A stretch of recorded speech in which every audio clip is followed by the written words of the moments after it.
What is going on, everybody? MSD here, back with another video on Marvel Contest of Champions. Today, I get to finally talk about Baron Zemo. His embargo dropped today, and I've got a pretty sweet video for you guys. Abyss, Hulk, Ragnarok, one of the most difficult champions in Abyss to solo, given the only way you can deal damage is by some kind of direct damage or a debuff. He's pretty difficult to get down in one try. But Baron Zemo, and the way he functions, is able to absolutely slaughter not only Hulk Ragnarok, but many other champions in Abyss. So I could easily see myself going back into Abyss and taking out, Quake or Invisible Woman, even MODOK. Just, Zemo has such great range in Abyss because of how his damage functions. Once you build him up properly, you don't have to worry about the debuffs ever expiring, because they're permanent, and they tick for quite a bit. Now, I do have a synergy with me that is increasing the potency of his damage over time effects by 50%. I believe it's the Symbiote Supreme synergy that gives him the Vicious buff, as you saw when I threw my special 2. But even without that synergy, I believe he would have the capacity to solo this fight if you were boosted. So it's not even necessary. It's just nice to have, as a security measure. I wanted to make sure I got this solo to showcase his really ridiculous bleed damage. We only have 19 bleeds so far, and they stack up to 999. So you guys will see by the end of this video how insane his bleed damage can be.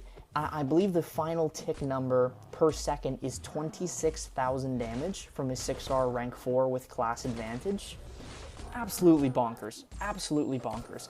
I feel like Zemo is going to be great for higher tier content where a ramp-up champion is necessary. Kind of the same feelings I have about Quicksilver, where aside from Abyss, there really isn't any content that he's specifically tailored for. I feel like Zemo is going to fall into that category as well. Whatever the next Everest or next long-form piece of content looks like, Zemo is going to be one of the champions, at least I predict, that will excel because of how his form of damage takes place. You really just have to build him up for maybe 100 or 50, 170 hits, and then you can slow play for the rest of the fight. You don't have to do anything else. You just have to make sure that you stay alive and the debuffs don't get shrugged off in some way, shape, or form, and you're completely fine. Now, you'll notice in this specific matchup and others on the beta, champions that are rooted have this weird thing on this model of the game. So the beta for the CCP doesn't always align with the update for the main game. So there was an issue where champions under the effect of a root would act passive and block instead of always charge heavy attack while rooted. And you can see in this fight that is still happening. So this could have been even faster and required less hits for ramp up if the root bug per se was not existent on the beta. If they were just throwing heavies like they should have been all along, this wouldn't have been an issue.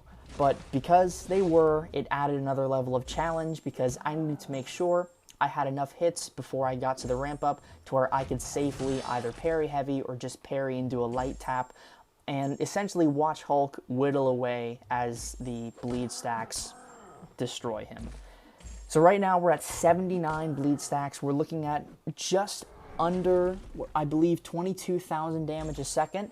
Yeah, we're looking at almost 11,000 per tick, so almost 22,000 damage every second. I believe we're 1 or 2 ramp-ups away from being fully ramped, and then Zemo can quite literally just relax, chill out, and not have to worry about anything, because once the bleeds are applied, there really isn't anything else to do except stay alive on your end. So as long as you're doing that, you're completely fine. So yeah, this was the last ramp up. I forgot if I needed to do another special, but I did not. So let's look at that number for a second. 13,608 every tick, and a tick is half a second. So we're looking at 27,000 damage every single second. Now, Abyss Hulk Ragnarok has 5.7 million health. So roughly every 2.5 seconds, he's losing 1% health. Basically every 2 seconds, he's losing 1% health. and we have 94 hits to spare. So theoretically speaking, I could do a light or a medium, or just throw a special 3, which only consumes 1 hit, for the remainder of the fight, and he would kill himself eventually. This isn't even considering the fact that there's a damage cap on this fight, which limits the amount of base damage you deal to 10% of your base attack. So if that wasn't existent, Zemo would actually be hitting substantially hard, as he has a pretty high crit rate and can deal some decent crit damage. So not that that number would be a significant factor with a health pool of this size, but it would be noticeable in maybe smaller health pool ranges, like in the millions, where you still want to ramp up, but the base damage is still a factor. We're missing that entirely in this matchup. So Zemo is just relying on his ridiculous bleed buildup to take out Hulk here. And we have plenty of hits to spare. I think we finished this fight with 40 or so hits to spare. Might even be higher because I decided to just parry heavy and wait out the enrage timer. So it's probably going to be more like 50 hits to spare, which is just crazy. So this fight's going to come to a close here pretty soon. I wanted to do commentary over it because I know a lot of people have been asking for more commentary, so here I am providing. Thank you all so much for watching this video. I absolutely adore Zemo. I really want to get him on my main account. He's just a fun character to play, and he seems like he's going to be valuable for future content. So again, thank you all for watching. Make sure to hit that like button, subscribe, hit the bell for notifications, and I'll see you in the next one. Peace.